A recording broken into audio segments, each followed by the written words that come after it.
Halo semua, balik lagi di channel Dianti Makeup. Video kali ini aku mau bercerita atau berbagi pengalaman tentang trip aku ke Bali. Sesuai dengan judulnya, karena ini adalah land tour, jadi kita pergi ke Bali dengan menggunakan bus. Aku pergi nggak sendiri, bareng rombongan dari OTW Tour. Kalau teman-teman mau tahu, nanti aku taruh di description box. Teman-teman bisa langsung tanya-tanya aja ke adminnya. Oke, langsung aja simak perjalanan trip aku ke Bali. Tapi jangan lupa selalu support channel Dianti Makeup dengan cara subscribe, like, komen, dan share ke teman-teman lainnya. Ini adalah hari pertama perjalanan menggunakan bus. Nah, ini kita berhenti di tol karena ada masalah di bannya. Jadi harus ganti ban dulu nih teman-teman. Sekitar jam 1.30 kita mampir di rest area ini wilayah Kendal untuk makan dan sholat. Dari informasi, aku trip ke Bali itu 5 hari 3 malam. Setelah istirahat, kita akan melanjutkan kembali perjalanan.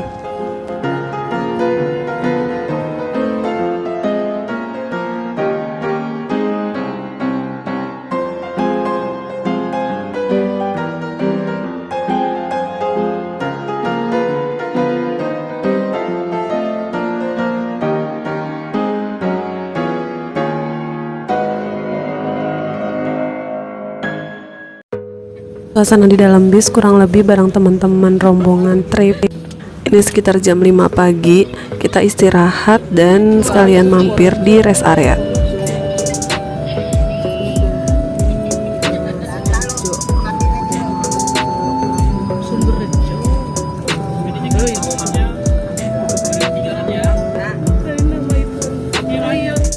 Kita lanjut lagi perjalanan. Ini kita melintasi Pulau Jawa untuk ke pelabuhan. Ini adalah hari kedua perjalanan kita berada di bis. Tepatnya kita akan nyebrang dari pelabuhan Ketapang, Banyuwangi.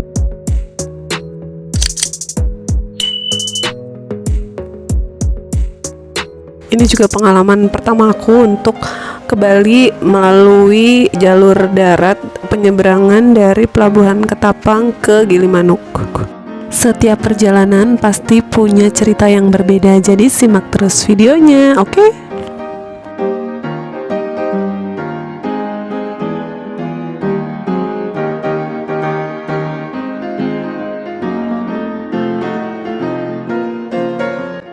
Kurang lebih suasananya seperti ini di kapal penyeberangan dari Ketapang ke Gilimanuk.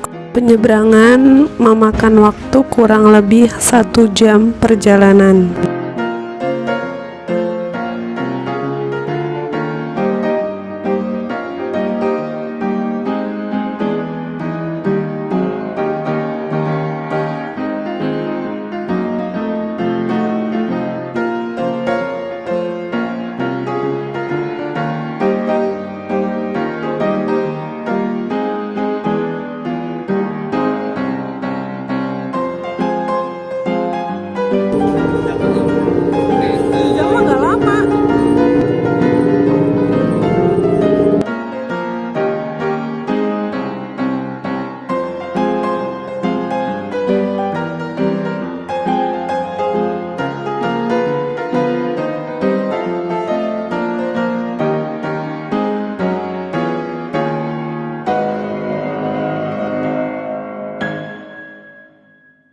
Masih di hari kedua, kira-kira ini jam 8.30 waktu Bali.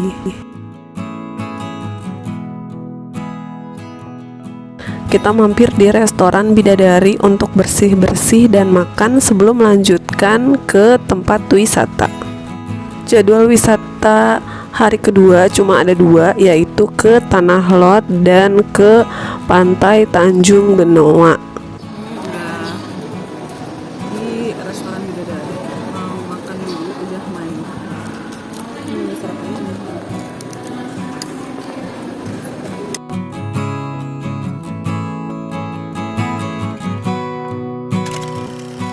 Kita sudah sampai di tempat wisata pertama, itu Tanah Lot. Temen rombongan juga udah siap banget, udah bersih, udah cantik, udah rapi, sudah kenyang juga. Dari pintu masuk kita harus berjalan dulu menuju tanah lot. Jalan tapi sambil cuci mata karena bisa lihat-lihat ini adalah pernak-pernik atau barang-barang khas Bali yang bisa teman-teman beli untuk dijadikan oleh-oleh. Ini sekitar siang hari jam 12, jadi pengunjungnya atau wisatawan nggak terlalu banyak ya. Setahu aku kalau sore itu rame, tapi nggak tahu nih karena pandemi apakah suasananya memang seperti ini atau gimana.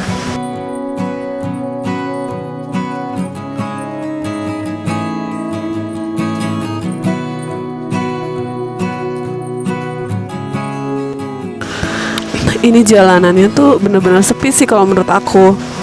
Terakhir kali ke Bali sebelum pandemi, ini di sini super duper rame banget. Banyak banget wisatawan lokal maupun asing di sini yang sambil beli-beli pernak-pernik atau bener-bener nikmatin suasana di sini.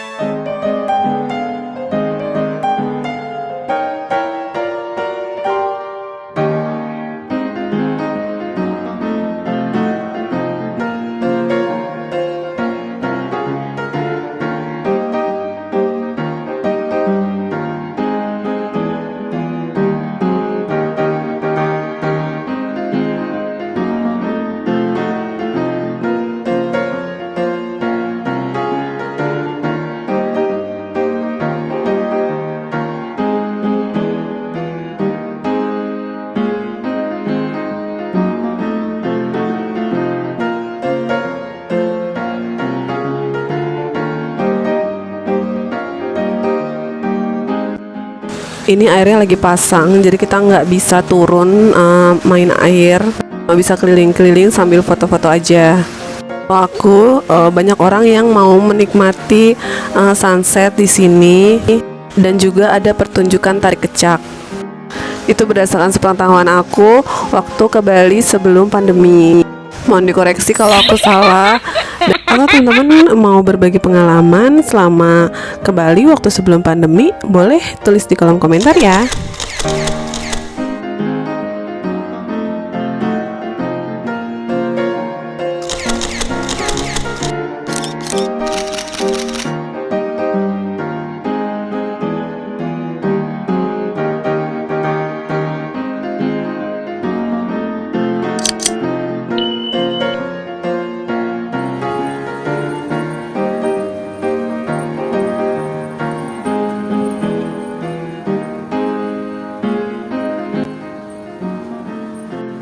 Karena kita kejar-kejaran waktu untuk ke tempat wisata berikutnya, jadi di sini cuma sebentar banget dan nggak puasa.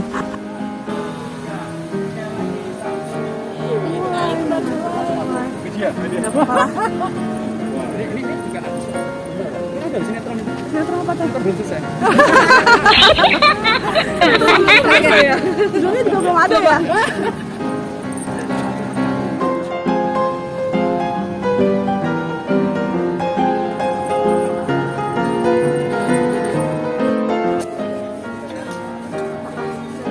Yang lebih lebar ya. Ada beli topi tadi sebelum masuk. Apa kan nanti mau di Tanjung Benoa sama di Nusa Penida.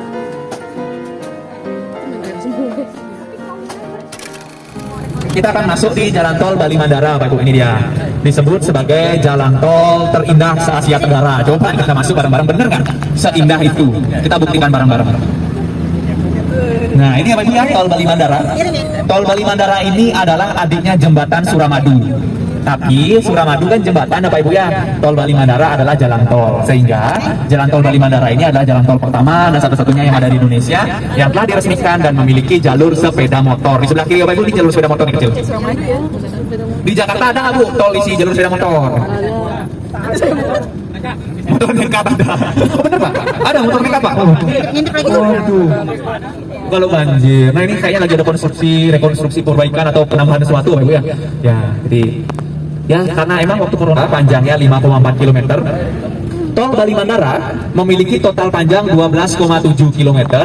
Lika-liku menyambungkan 3 tempat yang berbeda. Bali Mandara ini berasal dari kata Mandara, singkatan dari aman, damai, dan sejahtera. Tol Bali Mandara itu menghubungkan 3 tempat yang berbeda. Kalau Suramadu, Surabaya, dan Madura saja. Tol Bali Mandara menghubungkan 3 tempat yang berbeda. Pertama adalah Kute atau Bandara Internasional Ngurah Rai. Tadi kita masuk lewat sana. Oh, sedang ada gini ya, Bapak Ibu ya, penebalan aspal ya, sebelah kiri. Nah, airnya lagi surut Bapak Ibu ya, surut ini termasuk, jadi kelihatan ininya, tanah-tanah di bawahnya. Lumayan surut ini airnya. Nah, yang kedua menghubungkan Nusa Dua dan Jimbaran itu. Yang ketiga adalah Denpasar. Makanya Tol Bali Mandara ini juga disebut sebagai segitiga emas Bali, penyambung segitiga emas Bali. Karena tempat-tempat itu adalah pusat perekonomian di Bali ya Bapak Ibu ya. Denpasar sebagai capital city-nya Provinsi Bali, lalu Kute dan daerah Nusa Dua, daerah elit yang ada di Bali. Kalau jembatan Suramadu dia lurus lempeng, Tol Bali Mandara ini dia lika-liku Bapak Ibu. Nih, ya, belok-belok ya, itu di bawah ada jalur sepeda motor tuh, ada motor tuh, jalur kecilnya. Nih, ada yang di bawah, ada yang di atas gitu. Nah, itu inilah yang kecil sepeda ya? Iya betul, jalur sepedanya yang kecil. Ini adalah salah satu penyebab Bapak Ibu kenapa Jalan Tol Bali Mandara disebut sebagai jalan tol terindah se-Asia Tenggara. Gimana Bapak Ibu? Indah nggak? Menurut Bapak Ibu lewat Jalan Tol Bali Mandara kepingin ngeliat laut apa kepingin ngeliat hotel-hotel bintang 5? Laut. Mulai goyang. Nah ini Bapak Ibu itu bakau yang baru ditanam Bu ya, semenjak corona baru mulai ditanam di sebelah kiri. Nah ini sebenarnya nanti di tengah-tengah ini ada hutan bakaunya Bapak Ibu. Di bundaran ini ada hutan bakau. Sebenarnya dulu di Teluk Benua ini namanya adalah Teluk Benua, itu hutan bakau semuanya. Ini hutan bakau. Tapi untuk menyambut APEC juga 2013 KTT ASEAN, ya.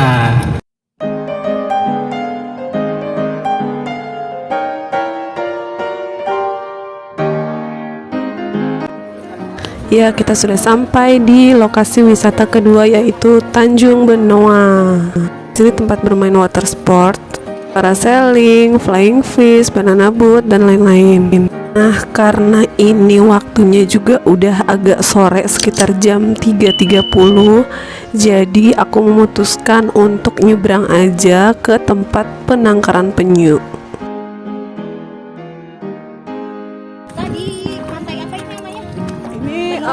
Benua. Jangan lupa kalau kesini pakai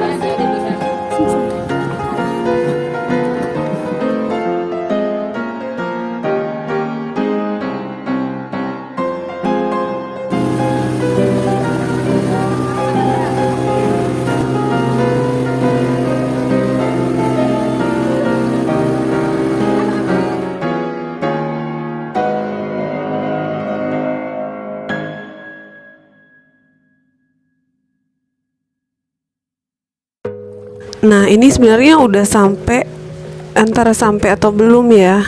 Jadi karena ini udah sore, jadi lautnya itu surut. Nah, akhirnya kita harus jalan ke pantai, ke penangkaran penyu. Karena si perahunya itu nggak bisa deket ke pantai.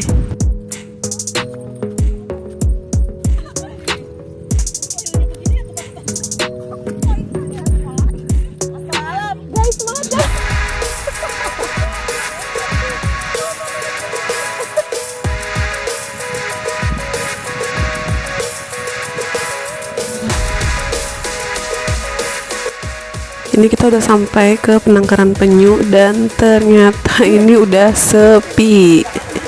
Tapi kita tetap lanjut aja, kita lihat-lihat di sini dan mbaknya itu tetap baik banget mau ngejelasin ke kita tentang seputar penangkaran penyu di sini.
Sebenarnya kita udah agak-agak panik karena hari udah semakin gelap. Jadi mau buru-buru banget balik. Ini di luar dugaan kita banget. Kita mau balik ke arena water sport yang tadi, tapi